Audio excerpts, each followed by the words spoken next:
Benoît Schneider, bonjour. Vous allez intervenir lors du sommet Une semaine pour ma famille qui va se dérouler du 20 au 26 novembre. Alors, vous êtes professeur émérite en psychologie de l'éducation. Vous êtes aussi président honoraire de la Fédération française des psychologues et de la psychologie. Et vous allez aborder deux thématiques importantes, hein, la question des grands-parents et la question de l'homoparentalité. Alors, Benoît Schneider, pourquoi est-ce important aujourd'hui de parler des grands-parents? Qu'en est-il de leur place finalement, de leur rôle dans les familles telles qu'on les connaît aujourd'hui?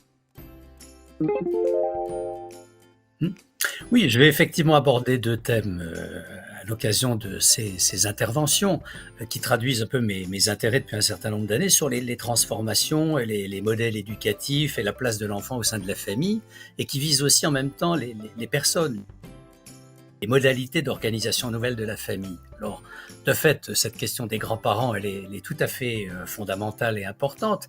Elle l'est d'ailleurs sous des aspects tout à fait intéressants sur quelques dizaines d'années, parce que il y a peut-être une 20 à 30 ans maintenant, au tournant du siècle, on a commencé à évoquer la question des nouveaux grands-parents. Alors, c'est intéressant parce qu'il y a deux aspects dans la nouveauté. C'est une nouveauté du point de vue de la recherche.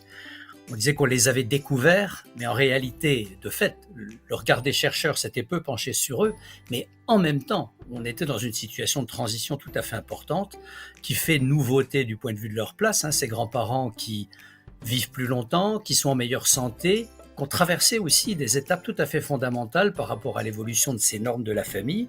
Non seulement ils en ont été les destinataires, mais ils les ont construites, et du coup, ils ont construit une place tout à fait nouvelle. Donc du coup, voilà, des rôles et des fonctions qui se redéfinissent au sein de la famille avec une présence beaucoup plus grande, une attente de part et d'autre beaucoup plus marquée, et qui nous fait voir sous un tas de facettes à la fois l'enrichissement et puis les caractéristiques des relations que ça autorise, que ça permet, que ça encourage, peut-être aussi qui peuvent être rendus plus difficiles parfois, comme dans toute situation. Voilà, mais c'est ces éléments-là qu'on essaiera d'aborder ensemble pendant ce temps de conférence. Alors, bien sûr, oui, on abordera ces nouvelles fonctions comme vous venez de le décrire, et probablement aussi les difficultés, hein, relatives à toutes les métamorphoses que connaît la famille depuis quelque temps. Puis vous allez aussi nous parler de la transmission, parce que finalement, les grands-parents, ils s'inscrivent pas seulement dans une fonction peut-être de solidarité entre générations, mais la notion de transmission, elle est importante. À quel titre?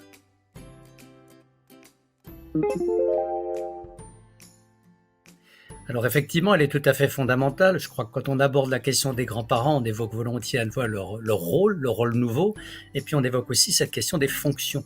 Et cette fonction de transmission, à la fonction d'une certaine façon, on pourrait dire que le rôle, c'est du point de vue du grand-parent, il fait des choses. La fonction, c'est du point de vue de l'effet que ça a sur l'enfant.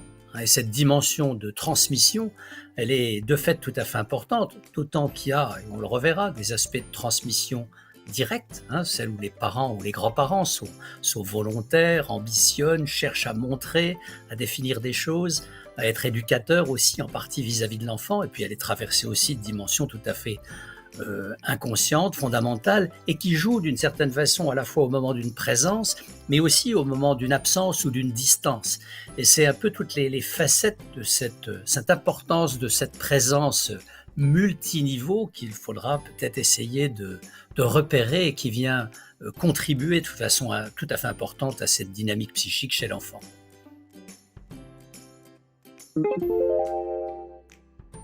Je sais que vous allez aussi parler justement de cette transmission, les nouveaux enjeux finalement qu'il peut y avoir dans ces nouvelles configurations familiales, notamment par rapport à la décomposition et les recompositions familiales, où là du coup, hein, les questions des grands-parents peuvent se poser d'une manière plus spécifique. Donc en tout cas, c'est une conférence très riche là qui nous attend, et qu'on a hâte de découvrir sur la question de la grand-parentalité, puisque ça aussi c'est un nouveau terme, hein, finalement, qui n'existait pas Tout à fait. plus anciennement.